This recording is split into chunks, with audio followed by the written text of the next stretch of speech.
Good evening, ladies and gentlemen, lovers and seekers, those who are lost, and those who are found. Tonight's reading will be from the compilation titled Outlaw Creative, The Geometry of Life, and we will be hearing from the chapter titled On the Warlanguage. That being said, let's start it, shall we? On the Warlanguage, a forensic examination of the fragments, an inquiry into the language, structure, and psychological terrain of a singular voice. Preface: this document represents a close, forensic-level reading of a series of textual fragments written and compiled by an individual hereafter referred to as the writer. These fragments, brief and varied in tone and structure, seem to have been authored over an extended period of personal reflection and psychological transformation. The aim of this examination is to treat the fragments not as literary baubles or entertainment, but as evidence, as material clues that, when studied carefully, disclose both the interior mechanics of the mind that generated them and the wider philosophical terrain they attempt to map. This analysis will span thematic, structural, linguistic, and philosophical dimensions, and will proceed from the assumption that these fragments are, as the writer claims, not mere creative outputs, but acts of survival. They are artifacts of a long-running engagement with language, paradox, estrangement, belief, memory, and failure, not fictional experiments, but field notes smuggled out from a lived territory. We will move from the granular to the general, from syntax to soul, and though the document will run to some 20,000 words, its tone will remain direct, unembellished, and tightly focused on the material. Structural overview.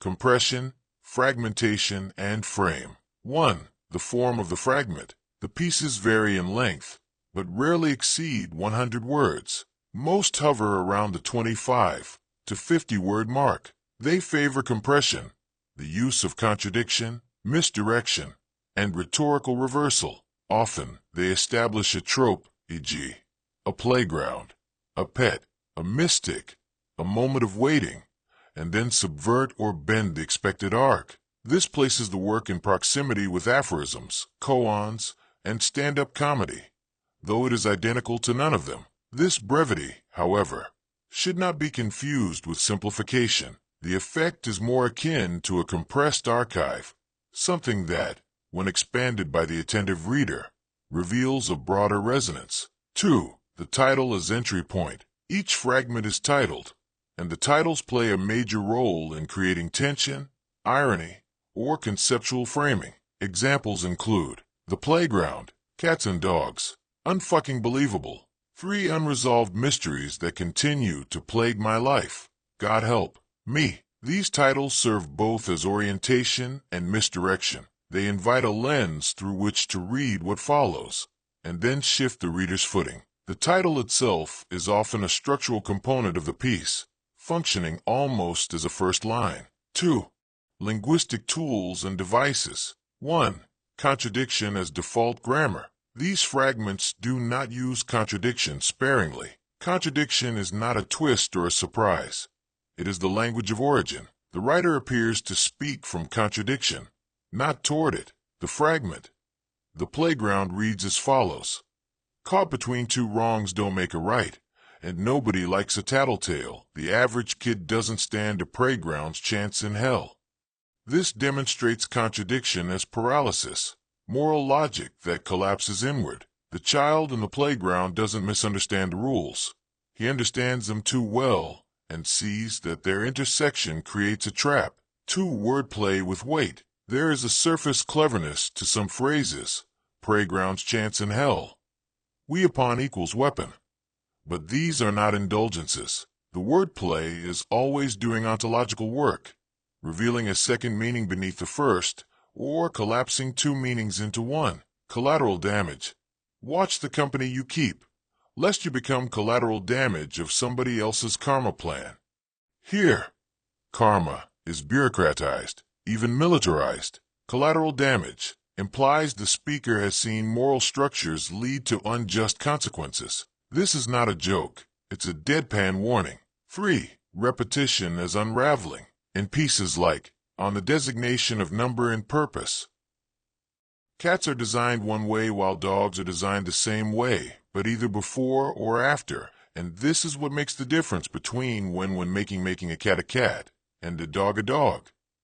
The repetition, when making, is not a glitch. It mimics cognitive circling, recursive thought, obsession. It's a moment where the text itself short-circuits under the pressure of trying to say something unsayable. 3. Themes and philosophical concerns. One time and futility. The writer returns again and again to the question of time. The sun, waiting for the sun to rise, waiting for the sun to fall. These two are different. Waiting for the sun is what remains the same.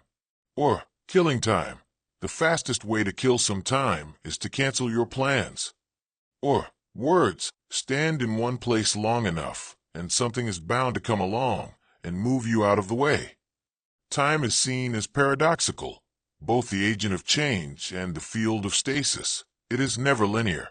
It loops. It mocks. 2. The absurdity of language and logic. A number of pieces revolve around the failure of language to map experience. How to catch a spider. How to catch a spider. Turn on the porch light and wait for it to catch itself.